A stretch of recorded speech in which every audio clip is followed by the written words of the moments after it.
Oops, you caught me watching my stories. Hi, Emmie here, and I want to thank everybody for their thoughts and comments, especially you, Susan. I'm here to help Bob and Jean as they're moving this week, and we're going to replay one of my favorite videos. It's the one where Bob predicted all kinds of crazy at Disney, and I want to see if anything has actually come true. And not because I'm his loyal dog, but because he really protects me from the thunderstorms. So let's all watch together. Ooh, and I'm just fine right here.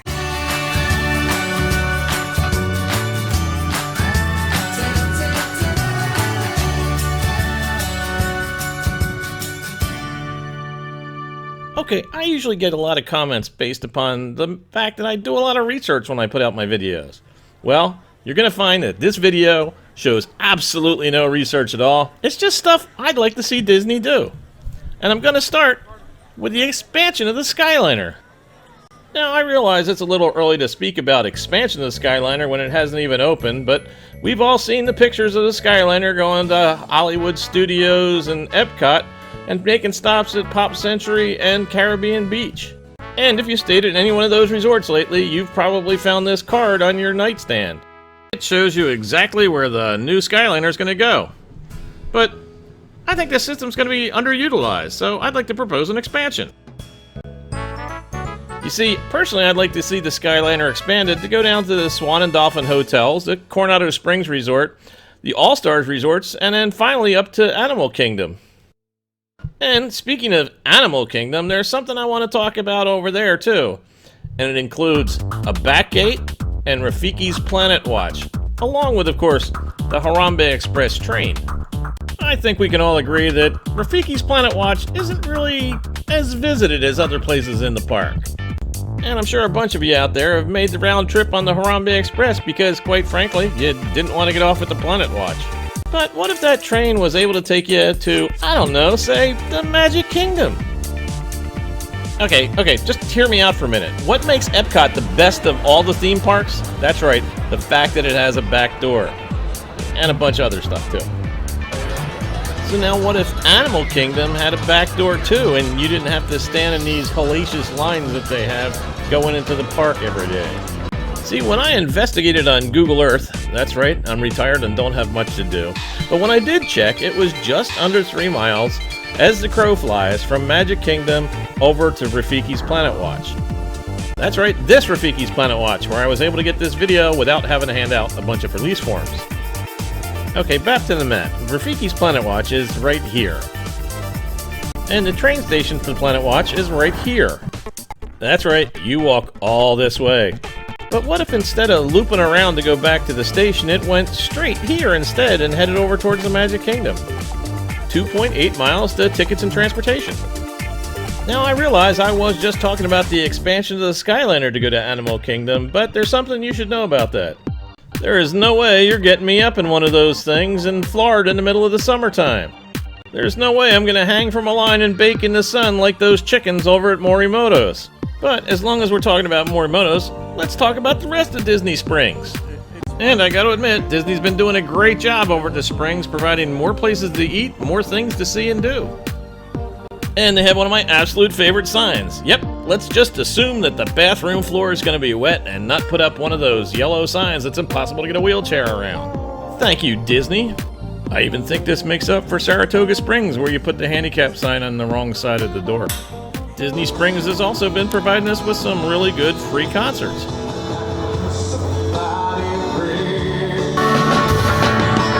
Which are just chock full of copyrighted material. But I think I'll risk the copyright claim. Why do people break up? Oh, they turn around and make up. But there is one thing I'd like to see happen at Disney Springs, and that has to do with transportation. And I'm not talking about external transportation. I'm really kind of happy with the new bus loop they built, plus the new parking garages, orange and lime, with another one getting ready to open. With all the new parking, it really is way easier to find a parking spot at Disney Springs. I'm talking about internal transportation. You know how far it is across Disney Springs? Well, again, according to Google Earth, half a mile as the crow flies. But we're not crows. And you know how far half a mile is? That's enough room to put on a drone show. Once. And apparently never again. But I figure if it's big enough for a drone show, it's too far to walk. And don't get me wrong, I really do like the Sassagoula Steamboat Company boats that go from one side of the springs to the other with that stop at Marketplace. But they just take too long. I mean, let's say I'm over at the Marketplace doing an in-depth study of Walt Disney World trains. And then I find out there's a new batch of Mickey's Cake Pops over at the Candy Cauldron on the west side. Do I then want to wait for the incredibly slow Sassagoula Steamboat Company boat to take me across Lake Buena Vista to the west side so I can get one? No, the answer is no. Oh, you're right, Disney Style.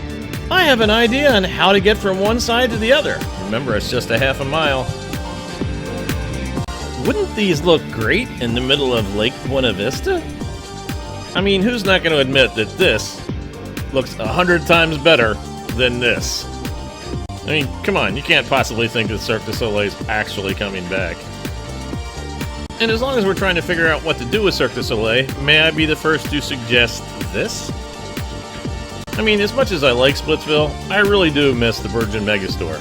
Where else in Disney property were you going to find a book like Married to the Mouse, which is, we'll call it a little negative towards Disney, or even better, James Stewart's bestseller, Disney War. But they also have good books like all of the ones by David Liepart that deal with the railroads. Okay, just kidding, you gotta go to Amazon to get them, and I suggest you do. I mean, I've really enjoyed them. But what about over in the theme parks? Is there anything I'd change in, say, the Magic Kingdom?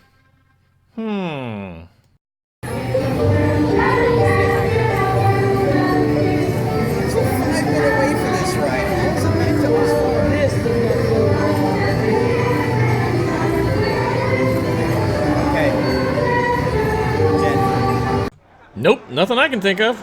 I guess Hollywood Studios is headed in the right direction too. I mean, they're making a lot of changes, and for me, I really can't wait until Star Wars Galaxy's Edge opens. I mean, I think they did a really good job over in Toy Story Land. Although I'm pretty sure the ride could last more than 2 minutes and 43 seconds. And I've heard nothing but good stories about Slinky Dog Dash. Here we go! Although with my bad back, I really can't ride it. And it looks like they're making some really good progress on Star Wars Galaxy's Edge. Animal Kingdom, well, Animal Kingdom's practically perfect. Yeah, there's really only one thing I'd like to see him work on.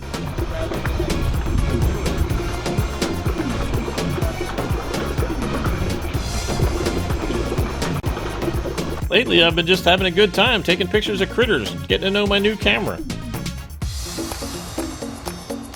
I've also been working on getting some video that you really can't get anywhere else. Yeah, there are just some videos you can't just stage, and the kids fighting while Dad came home was one of those. Although I'll admit it's kind of cool, I still don't understand what the big draw is behind Pandora. I mean, it's been like 13 years now since the first movie came out, and who knows how long it'll be for the next one. Of course, most of that's jealousy because I can't ride Flights of Passage. But I still haven't figured out why in 2018 they don't have a handicap-accessible boat for the Navi River journey. I also can't figure out how much longer this guy's got to bake before he's done. Of course, at Animal Kingdom, I won't even admit that that whole dinosaur area exists. Now, if you were paying attention earlier in the video, you would know that Epcot is my favorite of all of Disney's parks here in Florida. And not just because of things like the Food and Wine Festival. Note to self, check the calendar more closely next year, make sure you're not going a day early. And they keep adding more festivals onto the list of events for Epcot. It's kind of hard to pick a favorite. But as a photographer, I love Flower and Garden. It's kind of hard to take a bad picture during that festival. But as long as we're talking about adding things to Epcot, I've got a couple of ideas for over in the World Showcase. And it has to do with all these green spaces. See, because according to my buddy Warner Weiss over at yesterland.com, there's not one but 6 different locations that they could put additional pavilions in. And as far as I'm concerned, they don't really need to put in another pavilion as much as they need to just open this door. Yeah, the one right here in Germany.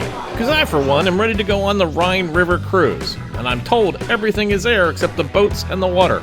I'm sure you've been told about the pavilions that never were. You know, Spain, Israel, and, of course, Equatorial Africa. But I have a few ideas of my own. How about the United States Territories Pavilion? This pavilion would include American Samoa, Guam, the U.S. Virgin Islands, the Northern Marianas Islands, and, of course, the Panama Canal Zone. Huh? What? When? Okay, we're gonna have to change that. Looks like the Panama Canal actually belongs to Panama now. So I guess we could let them have their own pavilion. Or to avoid any conflict or mixed feelings, how about the Native American Pavilion? See, I considered this at first, but there are 573 recognized tribes in the United States. Where does one go to decide which ones will be in it? Or, being in Florida, do we just go with the Seminole tribe? Rumor has it that currently they're doing okay for themselves. Maybe they could even bail Disney out a little. But if you'd really like some information on who the real contenders were for pavilions over at Epcot, make sure you go over and check out yesterland.com. Warner's got a lot of good information over there. And the last thing I want to talk about today is this property right here. This is Flamingo Crossings. Now, Disney says they have a plan to develop it. There's really just 2 hotels on the site right now, and they've apparently broken ground on 2 more hotels, and they plan a town center, a whole area for apartments, and more hotels. But let me tell you what Disney needs, as far as I'm concerned, and that's a 5th gate. Yep, we need us another theme park.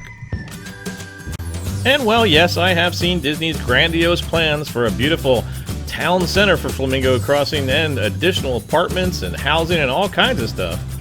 Truth is, this is what Flamingo Crossings looks like right now. Looks like enough room for a theme park to me. Now, Reedy Creek Improvement District says of their 30,000 acres, 9,000 are conservation setback and will never be worked on, and the parks only take up 1,100 acres. So if you include everything that's already been developed, that leaves them 12,000 acres to work with. Included in that is Flamingo Crossings. So come on, Disney, shove that entrance archway back the other end of Western Way and give us a 5th Walt Disney World theme park that we can all enjoy. Well, these are my ideas. What do you think? What new nation would you like to see have their own pavilion over at the World Showcase? Or what's your idea for Disney's 5th Gate theme park? I really want to know. Let me know in the comments below. Wow, that was fun. If you liked it too, let me know in the comments below. You know I'll read them, especially Susan. Don't forget to give Bob's video a big thumbs up. Humans like that kind of thing. It's kind of like getting scratched behind the ears. And if you're new to the channel, think about hitting the subscribe button, and also click on that bell icon. That way you'll be notified next time Bob uploads a video. Thanks for watching. We'll see you next time.